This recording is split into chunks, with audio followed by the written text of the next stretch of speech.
Welcome, everybody. Today we have Chapter 11. Chapter 11 looks at special senses, and it doesn't really look at all of the special senses. It's really just focusing primarily on the special sense of the eye and the special sense of the ear. Doesn't even get into the fun stuff of taste and smell. Much more basic structures, much more basic stuff. They honestly may talk about that a little bit, maybe within the digestive system. I haven't looked ahead yet. But let's dive in here to chapter 11 and looking at the eyeball first and the ear second. Here is the outer eyeball.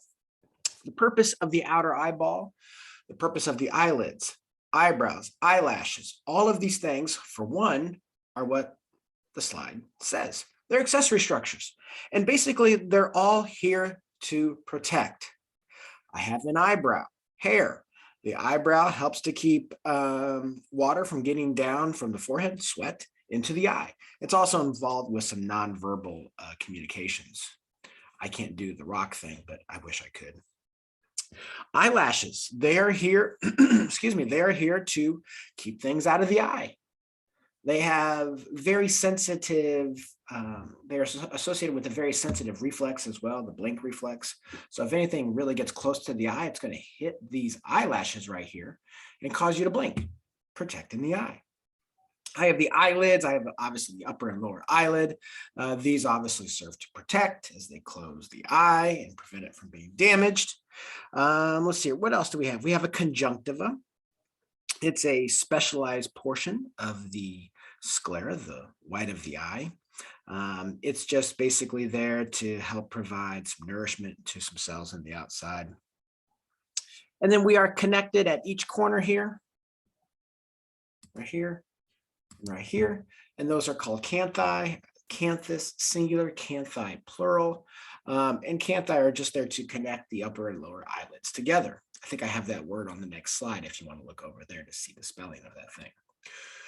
The other item we have here is the pupil. And the pupil is that little dark black spot there, and it's what lets light into the eyeball, ultimately getting back to the retina itself. So here are some words here. Again, canthus, singular, canthi is plural, again, connecting the two sides of the eyelid, the upper and the lower. We also have various different ducts, duct, singular, ducts, plural. The ducts are going to be transporting tears onto the surface of the eyeball and then removing tears off of the surface of the eyeball. The last one here is orbit, orbit, singular, orbits, plural. So the first one and the third one, both with an S. The one in the middle with an I. Okay, we remove that US and we put an I. So what would that look like? C-A-N-T-H-I. Something common being confused on exams are when to make it plural and what to add when making it plural and what to add, what not to add. So I's and S's, those are going to be some things that that you may potentially see on the exam. I think I may have a question or two dealing with plural forms.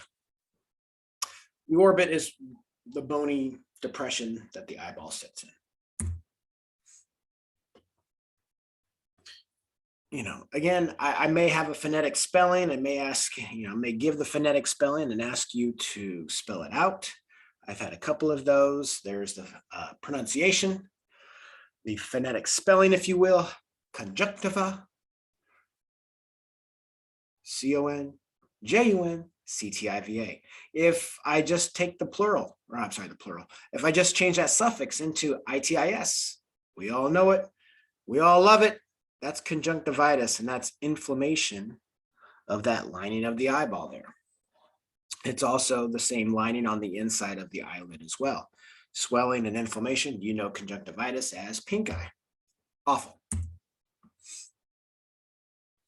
Here we have some terms here. Again, AL is pertaining to.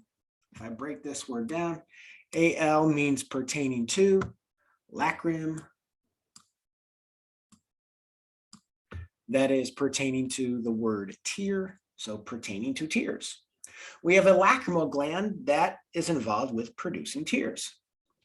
We have a nasolacrimal duct, again, AL pertaining to, naso nose, nose tear duct. So this is a duct that's involved with helping to remove tears into the nasal cavity. And again, tears are there to just clean the outer eyeball, lubricate that outer eyeball. Okay. Your eye functions when it's lubricated, not when it's dry. Okay, we don't want a dry eye. That can affect vision ultimately. It delivers nutrients. It delivers nutrients. So it does a lot of different things. There's some bactericidal enzymes, so it helps to keep bacteria from growing on the surface of your eyeball. So it does a lot of fantastic things, this this lacrimal duct and these tears. Again, breaking down root words. This is a common theme, a common thing that a couple of you are confusing on the exam, and it's pretty common in some of those, in a few individuals in the class who aren't optimizing their performance on these exams. Okay, we got ophthalmo and logist. Again, logist is somebody who studies. Logist is a specialist. Okay, so being able to see these root words, these suffixes, these prefixes is truly viable. On this next exam, I really want you to focus on learning what all these damn roots, prefixes, and suffixes are, because it will help you answer all of these questions. I promise. Okay, I promise. Ophthalmo is the root word. Well, it's the root / combining form. And this means eye. So this is a specialist who studies the eye. AL, again, pertaining to. It has since the beginning of the semester, and it does here as well. So there's that part. We have orbit. And we have peri. Okay. Again, peri means around. We have periosteum with bone, outer lining around the bone. Okay, so we have peri around. Orbit, the orbit where the eye socket is. And AL pertaining to. So periorbital means pertaining to the tissues around the eye. Periorbital, around the eye, pertaining to the area around the eye. We have a number of muscles that are around the eyeball. We have fat that is around the eyeball. Photophobia, again, IA is going to be a condition in this case. Photo, light. Phobia, fear. So here we have a fear of light. Why would we have a fear of light? Generally, it causes pain. Okay, generally it causes pain. But again, if you can break down these words, everybody, you can answer any question on the exam. I promise. Focus on root words, suffixes, prefixes. I promise you'll be able to do anything.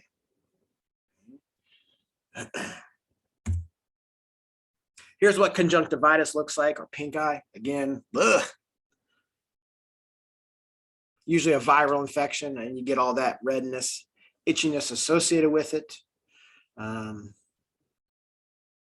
Not fun. Not fun. I never had pink eye growing up. Had kids, good God almighty, I've had it like 2 or 3 times. It's not fun at all. Okay, so here it asks you to, what do all the following terms have in common? Define each term. So if we're looking at this, I hope we can see the common form here, the common term.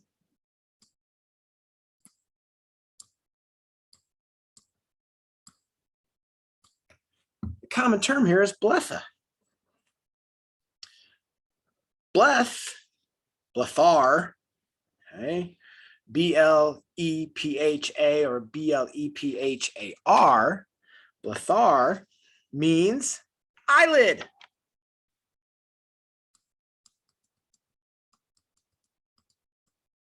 Okay. Blephar means eyelid. And again, all that is the root word. All that is the root word. If we take that and then change out the root word or sorry, change out the suffix, I'm getting ahead of myself, we can make that root word mean anything we want. We have itis. Let me change my color so we can visualize this. Let's go green. Okay. Itis. Ptosis. When it starts like that, you don't say the first letter. Plasty. Okay. Again, what is eyelid? I'm sorry, what is itis? I'm having a moment. Inflammation of, that's right. What's ptosis? Drooping. Let's put inflame. Drooping.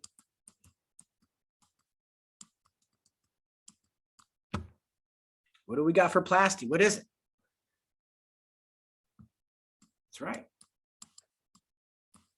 Surgery, surgical repair. Okay, a surgical repair. So we have a surgical repair of the eyelid. We have a drooping of the eyelid. And generally, this is the upper eyelid. The lower one we're not concerned with. It's always the upper one that droops. If the lower one droops, I probably wouldn't know it too much. Itis is inflammation. So this is inflammation of the eyelid. Okay. So again, root word, prefix, suffix. I keep saying it. I need you to look at it this exam. You'll find you'll do a heck of a lot better for those that are missing. I'm not going to say easy questions, but there is a commonality to the individuals who don't necessarily perform the way they feel like they should be. Okay. You're flip-flopping words. You're flip-flopping some terms. So really focus on those prefixes, root words, and suffixes. Paying attention to all those tables in the text. That's going to be fantastic. Stereopsis, strabismus. Stereopsis, opsis is pertaining to vision. Okay. Stereopsis is pertaining to vision. Stereo means kind of three-dimensional. Okay, three-dimensional. Stereo vision, okay, is when you see in kind of three dimensions. If you only have one eyeball, you only see in one dimension. So you have no depth perception. That's what stereopsis allows. Stereoscopic type of vision allows you to see in 3D, allows you to have some depth perception so you know when to stop and pick up that item instead of reaching past it. Strabismus, this is cross-eyed. This is basically lazy eye. There's a picture on page 286, I believe, of your textbook that shows lack of equal musculature around the eyeball. Okay, we have 1, 2, 3, 4, 5, 6 muscles on the outside of the eye, extraocular. These muscles allow those pupils to line, boom, straight center, each one, so you can interact with the world better. If one muscle is quote unquote lazy, if one muscle is not as strong as the others, well, now it's not pulling the eyeball into its proper position. So it's weak. So everybody else seems a lot stronger. So it pulls the eyeball either in, out, up, whatever muscle is affected. Okay. And it causes cross-eyedness. Okay. Again, strab means to squint. Isthmus means to take action. Okay. Opsis is vision up at the top there. And again, stereo is 3D. Okay. Stereopsis, stereo. Okay. When you hear something in stereo, it fills all the space in the room. And that is not coming from one specific direction, but you hear it all over the room, 3D. Strabismus, cross-eyed, lazy eye. Okay.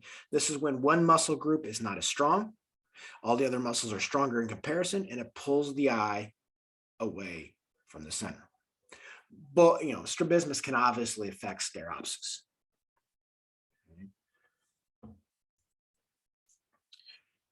Let's see here. Esotropia.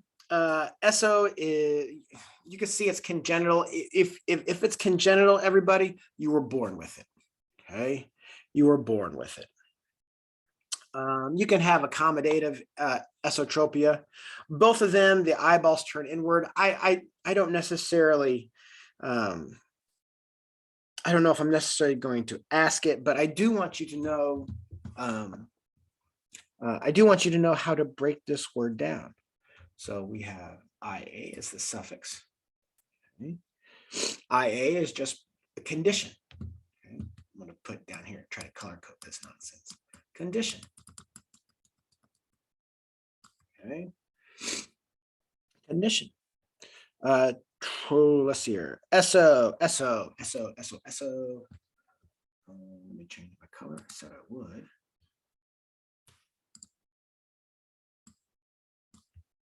SO means to turn inward.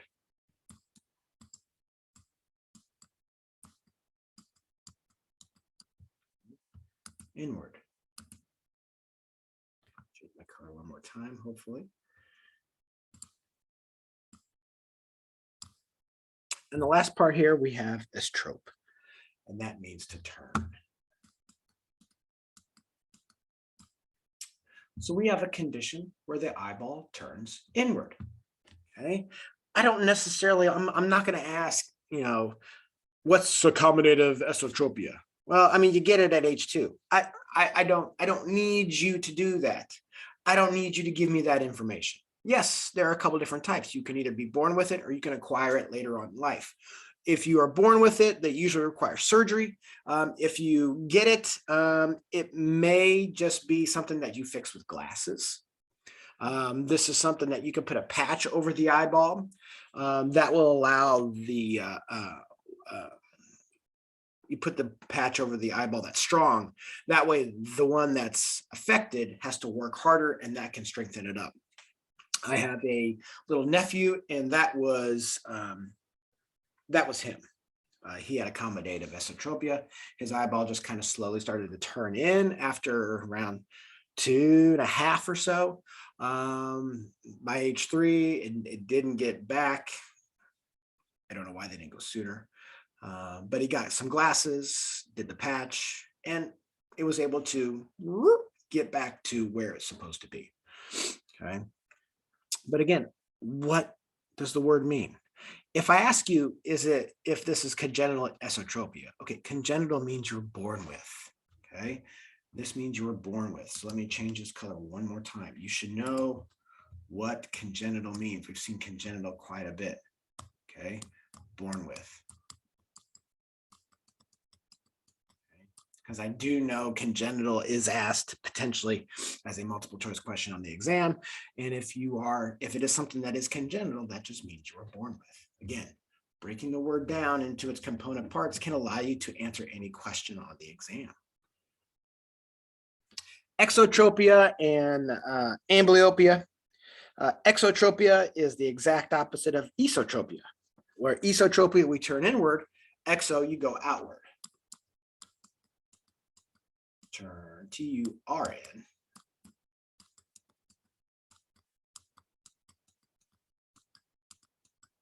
Okay. So this is a condition where the eyeball is turning out. A condition where the eyeball is turning out. Amblyopia is not really a term that gets used a whole heck of a lot. This just means dull sight. That's what the word means. Amblyopia means dull, opia sight, ambi, A-M-B-L-Y, that means dull. This is almost akin to lazy eye in the grand scheme of things. And I'm going to tell you right now, I don't honestly believe I asked about it. It is a term that's not used very much, but that is what it means. I like using strabismus. That is straightforward lazy eye. It's where the pathways don't form properly. I don't know. Don't worry about it. It's not a term that's used a whole hell of a lot. I do believe there is some, there may be some questions on the exam, and this is akin to what a lot of people are flip-flopping on an exam. Okay, is they'll ask for a condition like esotropia. Okay, where it's a condition where the eyeball is turning inward. Okay, but then one of the distractors, one of your choices will be exotropia. And again, most people are flipping a coin and choosing the wrong thing. Okay? So here for esotropia versus exotropia, we have one where the eyeball turns out and one where the eyeball turns in. Okay? Exo is the eyeball turning out. SO is eyeball turning in. Ophthalmologist and an optometrist. An ophthalmologist is somebody who studies or specializes in the eye. An optometrist is somebody who measures vision. Okay? Metrics, measurement, metrist, metrics, measurement. Opto is vision. So this is somebody who is measuring vision. Again, metrist, metric, measurements. Opto is eye. So what are we measuring with the eye? Vision. And we'll use a Snellen eye chart and a bunch of other various different eye charts for that.